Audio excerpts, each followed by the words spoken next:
Muy buenas noches. Bueno, como usted sabe, el pasado domingo el presidente López Obrador presentó un informe trimestral. También ahí dio a conocer su plan económico frente al tema de la pandemia por el coronavirus. Para debatir este programa y las reacciones que ha generado, le doy la bienvenida vía remota, la sana distancia, a Paula Sofía Vázquez. Paula, muy buenas noches. Leo, buenas noches, chicos.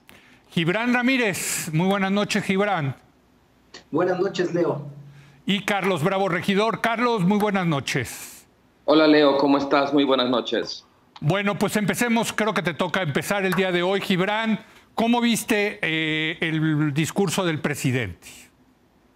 A mí me pareció bien, me pareció un discurso que quiere dar certidumbre sobre lo que se viene para el futuro y que no es, desde luego, el gran golpe de timón. Hemos visto en esta crisis que no se ha caracterizado el gobierno por dar anuncios espectaculares que rompan la agenda a partir de un día que empiece, digamos, el futuro del gobierno, que es lo que esperaban algunos actores.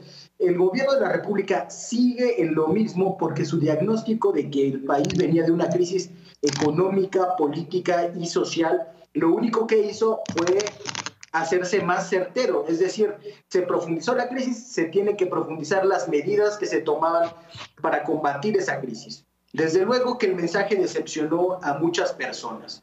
A mí no me parece que sea cosa de echar en saco roto un paquete de $1 billón para ayudar a la población ante una crisis económica que va a vivir todo el mundo.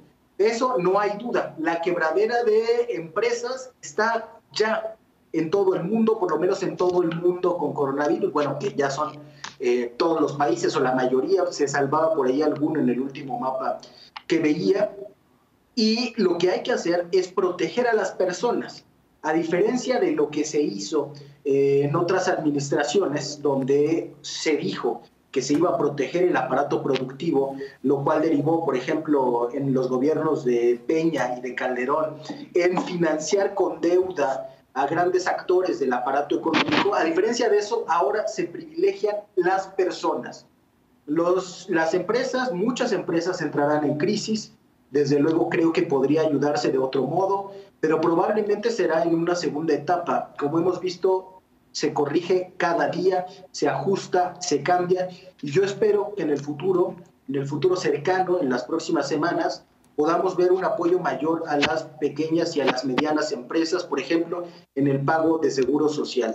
Sin duda, y en comparación con las administraciones pasadas, se está apoyando a las pequeñas y a las medianas empresas. Felipe Calderón utilizó 14,000 millones. De esos, 3,000 millones fueron para aerolíneas y todo lo demás para el sector formal de la economía, pequeñas y medianas empresas. Creo que ahora se ve a un público mucho más amplio. Muy bien, Carlos Bravo, regidor. Pues mira, Leo, para mí el mensaje del presidente fue que las crisis sanitaria y económica le quedan chicas a su proyecto, le vienen un poco guangas. Él lo ha dicho muchas veces, las concibe como crisis transitorias y no lo llevan a modificar esa malentendida austeridad que ha convertido en el eje su política fiscal. Creo que al presidente no entiende ni le ha interesado entender la necesidad imperiosa de un programa contracíclico. Su visión sigue siendo fundamentalmente la misma que era antes del coronavirus, y en lugar de adaptarse, simplemente está haciendo ajustes para permanecer básicamente en el mismo curso, ¿no? La crisis que está cambiando al mundo, a López Obrador aparentemente le hace lo que el viento a Juárez. El presidente anunció que habrá gasto adicional, que se destinará a ampliar programas sociales ya existentes, a ofrecer algunos créditos a la vivienda y a inyectarle más dinero a Pemex. ¿De dónde saldrán esos recursos? Bueno, de lo que queda del Fondo de Estabilización, la mitad de lo cual se gastaron el año pasado, aunque no hubo ninguna emergencia ni crisis que lo justificara, de los fideicomisos que serán absorbidos por el gobierno federal y de un aparente recorte de sueldos y aguinaldos para funcionarios de mediano y alto nivel en la administración pública, ¿no? No es insignificante, pero claramente es insuficiente. Me parece que incluso el alcance que tienen todos los programas que el presidente ha impulsado desde Sembrando Vida, Jóvenes Construyendo Futuro, el programa de producción para el bienestar, las pensiones a adultos mayores o las becas a estudiantes, no estamos hablando de una cobertura que llegue, que sea ni de lejos suficiente. En México, antes de esta crisis, había poco más de 50 millones de personas en pobreza. Y para los trabajadores en zonas urbanas, formales o informales, no hay ningún mensaje, no hay ningún anuncio, no hay ningún apoyo. Hay varias industrias que están al borde del colapso. Y para el presidente esto es una anécdota, un bache, una situación transitoria. A mí sí me parece que queda mucho a deber este mensaje del presidente. Solamente espero que todavía haya tiempo y posibilidad y disposición para rectificar, porque estas medidas ante la dimensión de las crisis que vamos a enfrentar se quedan muy, muy cortas. Paula Sofía. Bueno, a mí creo que la palabra que se ha utilizado recurrentemente me parece la ideal, que es un mensaje insuficiente. Me parece un mensaje insuficiente en las medidas que se anunciaron, porque me parece que en realidad el presidente adaptó su programa, adaptó la crisis del coronavirus a su programa y no viceversa, ¿no? ¿Cómo hago para que lo que ya estoy haciendo también incluya a el tratamiento de una pandemia social, económica y de salud, y no ver cómo se modificaba su programa para pues, paliar esta crisis que se nos viene bueno, ya lo tenemos en la puerta y se viene de una complejidad que, bueno, o sea, lo vemos, no podemos creer que esto no nos va a pegar como le está pegando a Estados Unidos, Europa, Asia, etcétera. Pero también creo que fue un mensaje que quedó a deber en términos de comunicación política. O sea, Gibran menciona que el presidente no hace estos grandes anuncios, que es un mensaje que da certidumbre, que no iba a dar temas técnicos y económicos, pero tampoco vi un mensaje ni que diera tranquilidad a sus votantes. También veo mucho la descalificación. No le está hablando a la tuitosfera. Ok, se lo concedemos. Pero tampoco vi un mensaje tranquilizante, como dice Carlos, ni a los trabajadores informales, ni a las personas en alta vulnerabilidad, ni tampoco a las muchas personas que están a una crisis económica de convertirse en nuevos pobres. Pues a ver, ahí está Gibran. Dicen tanto Paula Sofía como Carlos que fue un mensaje insuficiente. Sí, yo creo que es un mensaje inicial, que es lo primero que hay que tomar en cuenta. Esta crisis va para largo y los presidentes y los actores políticos que se activaron en el momento uno, echando toda la carne al asador, quedaron debiendo o quedaron en ridículo. Pienso en Bukele, pienso en Enrique Alfaro. No es bueno precipitarse y el presidente en este caso hace gala de prudencia. El monto es importante, y no creo de ninguna manera que el presidente esté ajustando el coronavirus a su programa. Al contrario, en todo el mundo se están discutiendo este tipo de medidas, de las transferencias directas. La renta básica universal ya está en la agenda en muchos lugares en que no lo había estado. En España voltean a ver las experiencias, por ejemplo, la experiencia mexicana. Pablo Iglesias está sobre lo de las transferencias, y la agenda que se había puesto del INSABI, pues es para responder a un entorno como el que tenemos de una mayoría de la población en informalidad y en vulnerabilidad. Lo que pasa es que este gobierno ya estaba en eso. Entonces, por eso parece que lo único que hace es profundizar su programa. Sí, porque lo que pasa es que una crisis que ya estaba se profundiza. Ahora, creo que el presidente ha cedido en cosas muy importantes.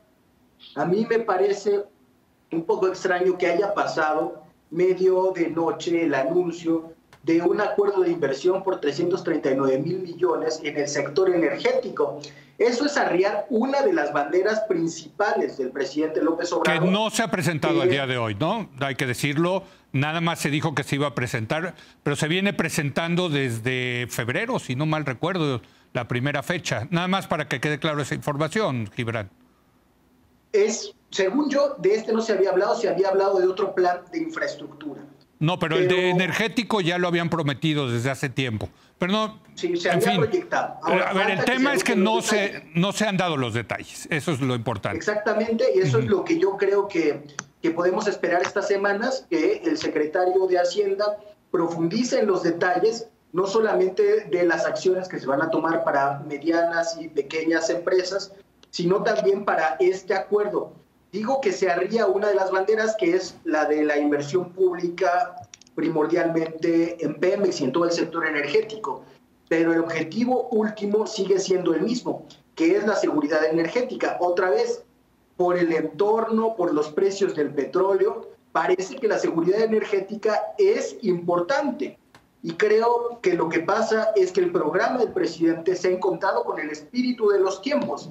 Si hubiéramos tenido que pensar esto en un gobierno neoliberal que llevara otro rumbo, seguramente lo que se pediría sería eso, proteger a la gente, no ir con la inercia que ya teníamos de proteger a los grandes actores de los mercados.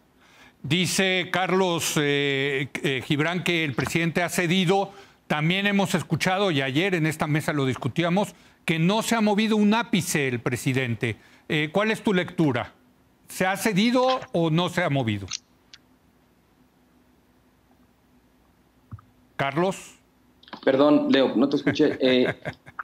Si el presidente se ha movido o no. Es parte de esta sana distancia. Es que viene un poco tarde. No te preocupes. Yo creo que el presidente no se ha movido en términos de sus prioridades y de su proyecto. Creo que es interesante contrastar, por ejemplo, la importancia que el presidente le ha querido dar a los expertos en salud a la hora de diseñar las medidas de su gobierno ante la emergencia sanitaria, ¿no? El mensaje ha sido que los expertos decidan, que las cosas se hagan conforme al conocimiento científico, que los especialistas nos digan cuál es el mejor curso de acción, y en contraste con eso, pero en paralelo, hay un profundo desdén por el consenso que existe entre todos los especialistas en economía a la hora de diseñar las medidas de su gobierno frente a la crisis económica. Ahí sí no importaron los expertos, no importó el conocimiento científico, el gobierno está haciendo lo opuesto de lo que dice el consenso entre los especialistas. Y no es solo eso, el gobierno está actuando en buena medida a contrapelo del resto del mundo.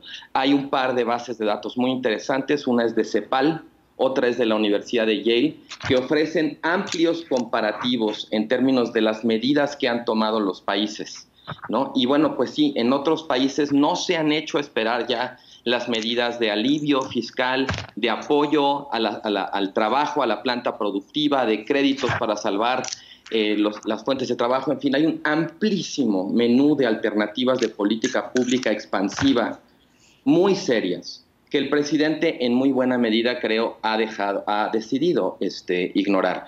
Yo creo que el domingo era la hora de un liderazgo audaz, consciente y capaz de adaptarse a las nuevas circunstancias, digamos, de tomar al toro por los cuernos y de enviar una señal de claridad y certidumbre, pero lo que tuvimos en su lugar fue más bien a un presidente disminuido, muy terco, digamos, él mismo que autoasume la terquedad como una virtud, y sobre todo preocupantemente desenchufado de la realidad. Un presidente que parece no ver al toro que está por embestirnos y que envió un mensaje confuso y muy decepcionante. Paula, el viernes antes del discurso, un grupo de 28 políticos, académicos, intelectuales, exfuncionarios, de un grupo variopinto, yo diría ideológicamente, donde tienes desde Rolando Cordera hasta nuestro compañero Luis de la Calle, Cuauhtémoc Cárdenas, en fin, le mandaron una carta al presidente solicitándole un acuerdo nacional para tratar de capotear la crisis económica. Y bueno, pues al parecer el presidente, pues no sé si recibió o no la carta, pero no la ha contestado, ¿no? Debe sí, de haber... respondió. Sí la respondió. La respondió el sábado. Sí. Respondió el sábado. La verdad es que fue una respuesta más en términos personales que en términos de contenidos. O sea, fue una respuesta apelando a las personalidades que firmaban la carta y no tanto al tema de contenidos. Y creo que es un poco la suerte que han corrido hasta ahora todas las solicitudes y las peticiones que se le han hecho al presidente, más o menos, como dice Carlos, pues en un consenso de, creo que variaciones en algunas cosas más, algunas cosas menos, algunas cartas a Santa Claus, pero creo que hay un consenso como un núcleo duro de lo que se solicita deuda, se solicita un programa de alivio, sobre todo a las pymes, un programa de protección al empleo. O sea, creo que sí hay cosas que se están prometiendo, se están solicitando en consenso y, como tú dices, de grupos muy variados. Y no, pues el domingo creo que dejó muy claro que, por lo menos de momento, no estaba dispuesto a escuchar ninguna de las sugerencias que se le estaba haciendo a ningún grupo. Pero ¿te parece que el país necesita un acuerdo nacional tipo los pactos? Hay que decirlo. Esto comenzó en 1987 con aquel pacto de solidaridad económica, que por cierto fue muy exitoso. Yo no creo que sea necesario un pacto de solidaridad económica, sino medidas que generen consenso. Sí. O sea, creo que ya tenemos un montón de medidas que generan consenso y que no es necesario que se firme ningún tipo de pacto, y no es necesario que se haga un protocolo, y no es necesario tomar las medidas que, además, pues como bien mencionaba Carlos, están tomando en todo el mundo y que además atienden a preocupaciones de este propio gobierno, ¿no? O sea, si Gibran, concediéndole a Gibran que está bien, que el programa de la 4T siempre se ha alineado a las discusiones que se están teniendo ahorita, universalidad en los programas sociales, más programas sociales, transferencias directas, me parece muy bien. Los programas pueden estar alineados, pero no el dinero.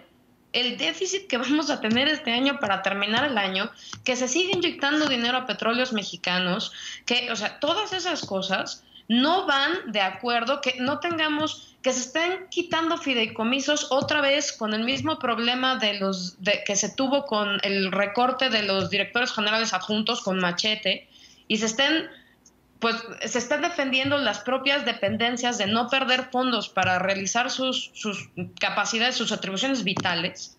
Pues quiere decir que el programa puede estar alineado, pero los fondos no. Nos queda tiempo para una ronda más breve de ustedes, pero le quiero preguntar a Gibran. Gibran, hay mucha gente de izquierda, la Paula Sofía misma sería uno de ellos, que dice está quedando incompleto el programa del presidente. Reconocidos gentes de izquierda como Rolando Cordera, como Clara Hussidman, en fin. ¿Por qué crees que esté pasando esto?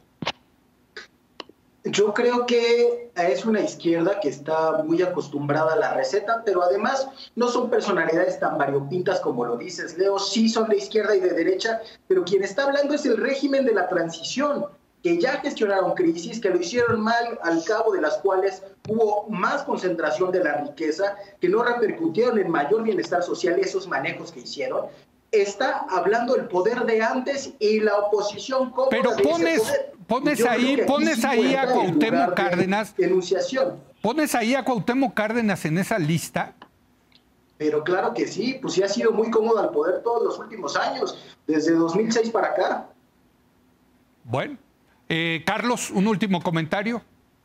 Mira, quizás yo quisiera cerrar, Leo, con un comentario un poco más de carácter personal. Porque yo sí veo con mucha tristeza y con mucha desesperanza digamos, la forma en que se está conduciendo el presidente ante estas crisis. Creo que en su terquedad no es capaz de admitir que cambió el contexto, que cambió el tablero, que cambió todo el juego. Él insiste en decir voy derecho y no me quito. Me parece una ironía histórica que estemos hablando de un líder que trató de concentrar tanto poder durante cerca de año y medio que tiene como presidente para que cuando dos emergencias inmensas lo ponen en una posición de ejercer decididamente ese poder, de gastar el capital político que tiene acumulado, de crecerse, digamos, ante un escenario adverso y tomar la responsabilidad, el presidente decide mejor no hacerlo y dejar en buena medida que cada quien se rasque con sus propias uñas. A mí me parece un acto, insisto, esto lo digo a un nivel muy personal, de profunda crueldad. Creo muy que no lo hace por ganas de hacer Carlos, daño. Muy sí, duro, muy duro lo que dice. Me parece muy cruel. No creo que sean ganas de hacer daño, creo que es más bien ignorancia e inconsciencia. Y creo que esto lo vamos no solamente a lamentar, sino a sufrir mucho.